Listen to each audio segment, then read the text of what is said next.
if I talk about the safe score, तो 100 में if you are from general category.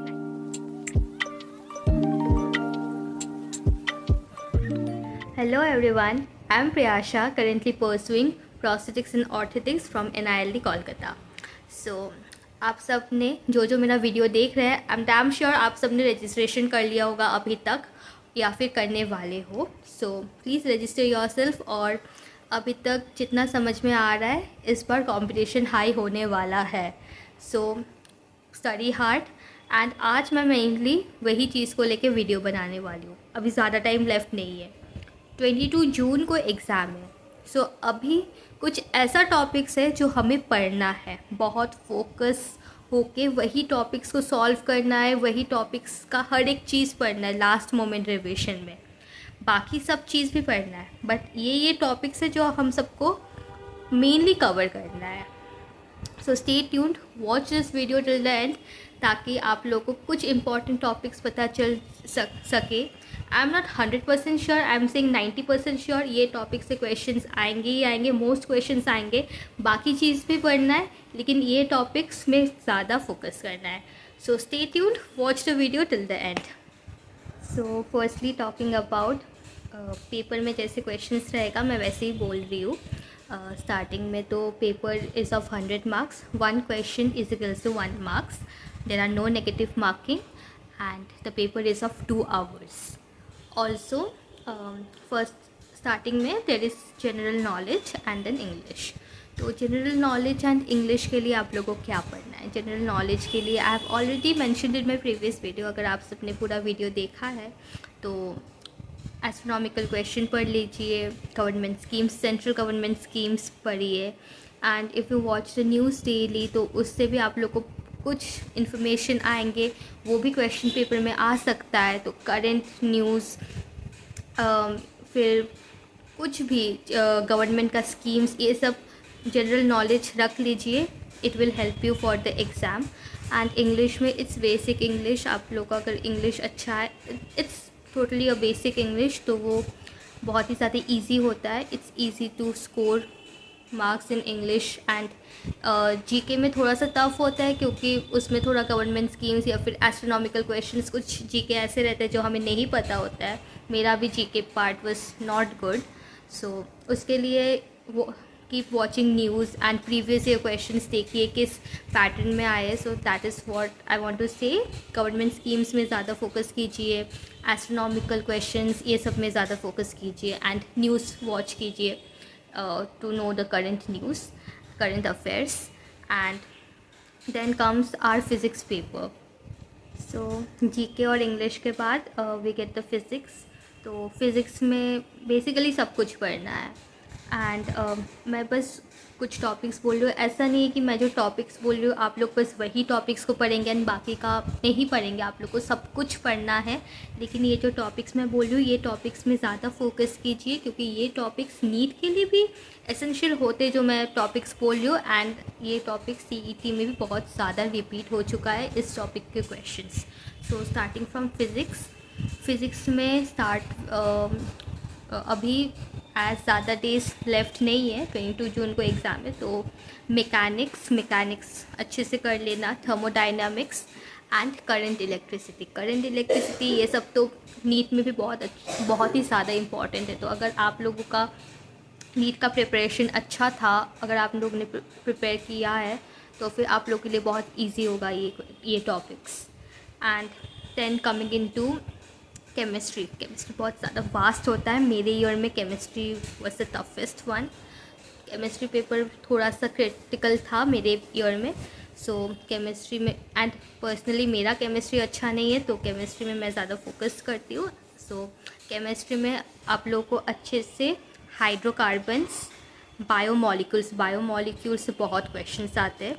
Coordination compounds and periodic table, ये chapters तो अच्छे से करना है केमिस्ट्री में. Also electrochemistry and thermodynamics physics का भी, एंड थर्मोडाइनमिक्स केमिस्ट्री का भी. थर्मोडाइनमिक्स बहुत ही ज़्यादा इम्पॉर्टेंट है.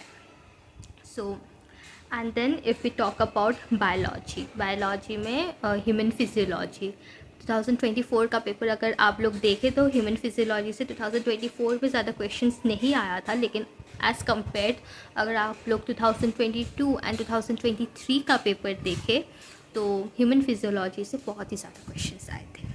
तो ह्यूमन फिजियोलॉजी इम्पॉर्टेंट टॉपिक है। उसके बाद cell structure and their functions, ये तो नीट का भी बहुत ज़्यादा इम्पॉर्टेंट टॉपिक है, ये टॉपिक इम्पॉर्टेंट है। उसके बाद ecology and genetics and evolution, ये 4 टॉपिक्स बहुत ज़्यादा इम्पॉर्टेंट है फॉर CET। एंड इसके साथ बाकी सब भी पढ़ लेना, but this are the topics जो मैंने अभी बोला, ये फिज़िक्स केमिस्ट्री एंड बायोलॉजी का। आप लोग ये टॉपिक्स अगर बहुत अच्छे से कर सकते हो तो you can score at least more than average, अगर आपका ये टॉपिक्स बहुत अच्छे से completed है। So there are also questions about new NCERT and old NCERT। New NCERT and old NCERT में बेसिकली डिफरेंस क्या है? New NCERT is the updated one. Old NCERT में ऐसा कुछ चीज़ें नहीं था जो न्यू NCERT में है, तो जो चीज़ें न्यू NCERT में दिए हुए हैं वो चीज़ें पढ़ लीजिए।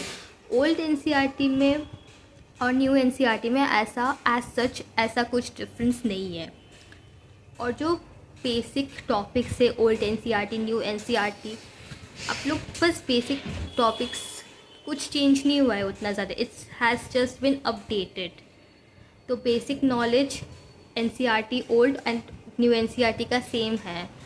सो I would say go for new NCERT, क्योंकि old NCERT and new NCERT में इतना ज़्यादा कुछ डिफरेंस नहीं है, but as it is the new version, so go for new NCERT आप लोग के लिए। आप लोग अगर ओल्ड NCERT भी पढ़ोगे तो इतना कुछ प्रॉब्लम नहीं होगा।